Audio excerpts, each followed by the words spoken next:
Warmer Springs in San Diego County is an area of scrub pine and chaparral tucked between Mount Palomar to the west and Anza Borrego Desert State Park to the east. At the turn of the century, the place was a stagecoach stop, but in the years since, it has become a resort area known for its hot springs. On the outlying acreage were the cheap seats, a campground with RV hookups, a country store and a bar, perfect for a bunch of saddle sores outlaws looking to party hardy at the end of a long run.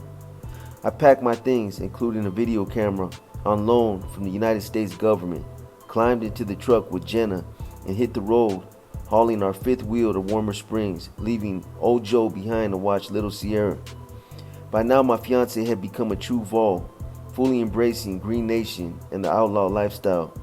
Jenna had made friends with most of the helmet patches and their old ladies, sported a Property of George jacket, and went to bed wearing black Vol pajamas with green stripes down the legs. We arrived at the campground to find the party already in full gear. I grabbed the camera and immediately headed to do some videotaping.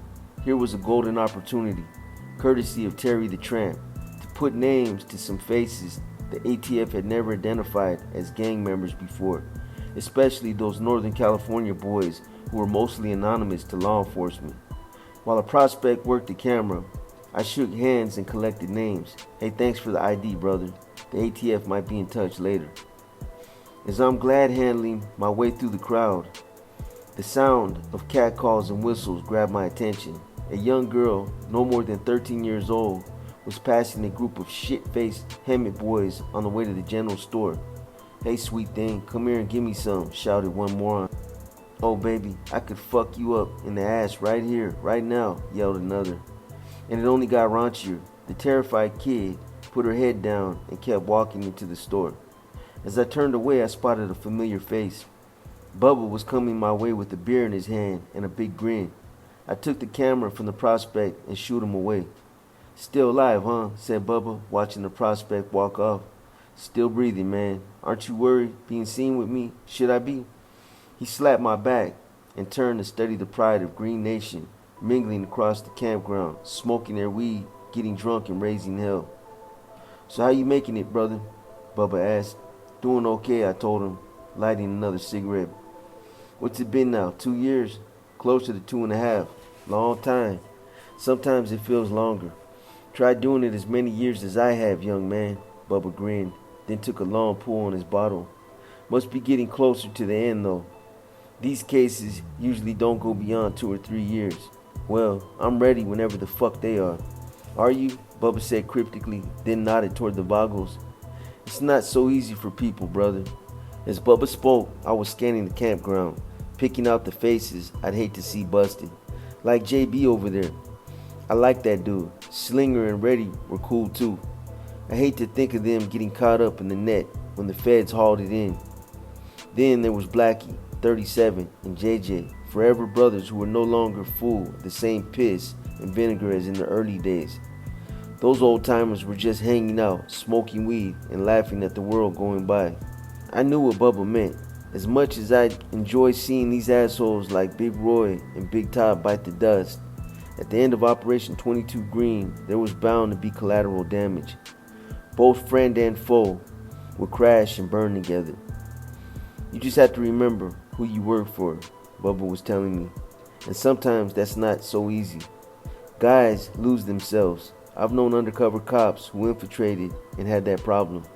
Bubba glanced over at me and took a swig of beer, looking for a reaction. Like I told John, I know why I'm doing this. I know who I am.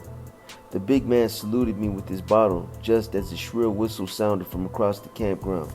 A prospect, 37, was hailing me. No doubt that gray beard was out to bust my balls again. Not anymore, brother, I shouted back at him. Fuck your tampons and fuck that fucking song.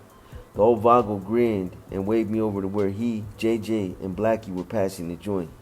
Better go see what he wants, said Bubba. I'll see you round. Blackie offered me a hit as I joined the group, but I waved it off. We could use more weed, George, said 37. Can you fix us up? Sure, how much you need? Jenna had bud for sale. My fiance had become the de facto pill and weed supplier for the Hemet chapter. As it turned out, though, the Forever Brothers had no interest in buying pot. Those stone fools were merely buying time, grinning and winking at each other like grade schoolers dying to share a secret. What's so funny, I asked. 37 tugged at his belt and nodded me toward Blackie. When I turned, Blackie was removing the silver low-key buckle, the beauty handed down through the years from one boggle to the next. The belt slipped from his waist and Blackie held it out to me. I now know you've had your eye on this for a while, brother. I've been around for a long time, and if anyone deserves this buckle, it's you. Seriously, I want you to have it, insisted Blackie. Just make sure the belt comes back. I swapped out my own belt so he could hold up his pants, then dug a new hole in Blackie's with the pocket knife and strapped it on. Did I maybe feel a pang of guilt taking that old-timer's prized possession? Me, an informant for the feds? Sure, a little I guess, but not enough to give it back. No way, Jack. That buckle was fucking cool. Maybe a half hour later, the uncle of the young girl that had been harassed by the Hemet boys came charging down in his vehicle. From the moment he jumped from his car, the man was giving the Vagos an earful, demanding to know who was in charge of the savages that accosted his niece. Who the fuck you yelling at, motherfucker? Barked Roy as he stepped forward. You, if you're one of the jackasses that told my niece you wanted to fuck her. Big Roy threw a punch, and the rest of the Vagos pounced. Todd was stomping away along with Mickey, Charlie, and a few others. It was the usual outlaw gangbang, brutal, overwhelming, and unfair. The battered uncle tried to escape, scampering on hands and knees up a small hill, but the Vagos knocked him down again and again. The man finally broke free on the frenzy, made it to his car, and took off like a wild man. He nearly ran down a few Vagos on the way out. They were goddamn animals, he probably figured. The bastards deserved to be roadkill. A while later, an older dude, maybe early 60s, showed up on a motorcycle and told the Vagos it wasn't right for them to come in, take over the campground, and start beating people up. So they beat him up too. Later, John Carr tracked down the uncle who'd been stomped defending his niece.